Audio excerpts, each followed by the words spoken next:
तो रामपुर की चुनावी सभा में आजम खान ने अपना दर्द बयां करते हुए यहां तक कह डाला कि भेड़िया तुम्हारे दरवाजे पर खड़ा है, अगर घर में दाखिल हो गया तो उससे तुम अपनी आबरू नहीं बचा पाओगे। मेरा दिल फट जाएगा अगर तुमने बेवफाई की तो। आप मेरे साथ धोखा मत करना, मेरे पास बहुत वक्त है भी नहीं।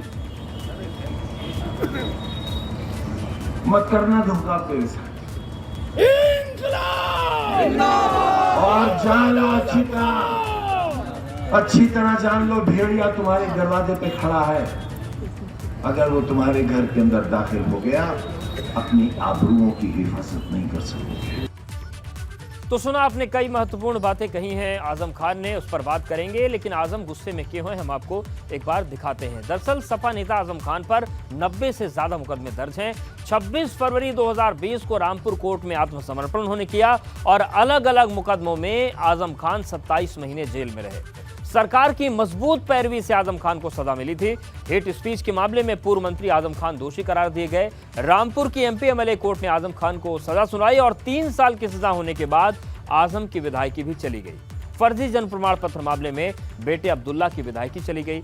आजम खान और उनके परिवार पर जमीन से जुड़े 27 केस हैं। पत्नी तजीन फातिमा पर इस मामले में कई धाराओं में मुकदमे दर्ज किए गए हैं। तो उपचुनाव के बिसात में इमोशनल कार्ड जो खेला गया है उसकी हम बात कर रहे हैं। और हम रामपुर के सियासी इतिहास की बात करें तो यहाँ पर उसको भी जिक्र करना जरूरी है। दरअसल भाजपा आज तक रामपुर में जीत नहीं पाई। 21 साल से समाजवादी पार्टी का किला है रामपुर। आजम खान 10 बार विधायक चुने गए, जेल में रहकर भी जीत हासिल की। 1996 के बाद सपा कभी रामपुर नहीं हारी है और 2017 में मोदी लहर में भी आजम खान जीत गए थे। तो ऐसे में निश्चित तौर से जब इस गढ़ से विधायकी भी चली जाए तो गुस्से का गुबार या गम का गुबार किसी का भी फूटेगा। और वही तस्वीर आजम खान की देखने को जनसभा के दौरान मिली है। तो आप देखिए आजम खान की इमोशनल तस्वीरें हैं, भावुक तस्वीरें हैं। उनके आंख से आंसू आ गए और कई बातें उन्होंने कही। उन्होंने रामपुर के लोगों से कहा कि मुझे धोखा मत देना। उन्होंने ये कहा कि न मुझे ज़मीन का छोड़ा गया न आसमान का छोड़ा गया। ये भी उन्होंने कहा कि तुम्हारे दरवाजे पर भेड़िया खड़ा है और घर में मत घुसने देना वरना आबरू बचाना मुश्किल हो जाएगा। और ये तमाम दर्द आजम खान के छलके हैं। इतनी जल्दी है मेरी बर्बादी की, क्यों? आखिर क्या गुनाह है मेरा? आजादी के एक लंबे सफर में 1947 के बाद आपकी झोली में लाकर डालती थी ये सीट। तकरीबन 1.5 लाख वोटों से जीतकर, और उस वक्त जबकि 1.5 लाख वोटों की बेईमानी भी हुई,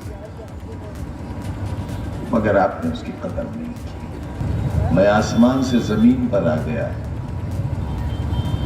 वो आसमान जो कभी मेरा था, वो जमीन जो कभी मेरी थी, आपने न आसमान का लिहाज किया और न जमीन का लिहाज किया। मेरी जेल की एक सांस का हिसाब नहीं चुकता कर सकते आप।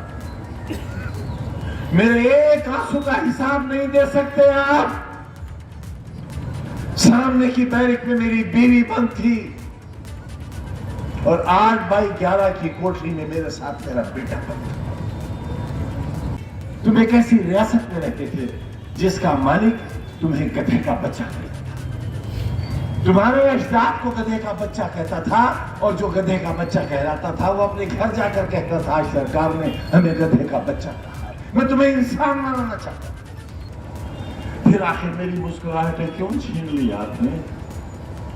मेरी सांसें क्यों छीन ली आपने? 27 महीने की तनहा कोठरी की कैद क्यों दी आपने हमको? क्या गलती की हमारी? क्या खता थी हमारी? गुनाह बताओ हमारा। क्यों हुआ हमारा दुश्मन? सरकार क्यों दुश्मन हुई मेरी? मेरी जान की दुश्मन क्यों? मुझे क्यों जेल में सहाय किया?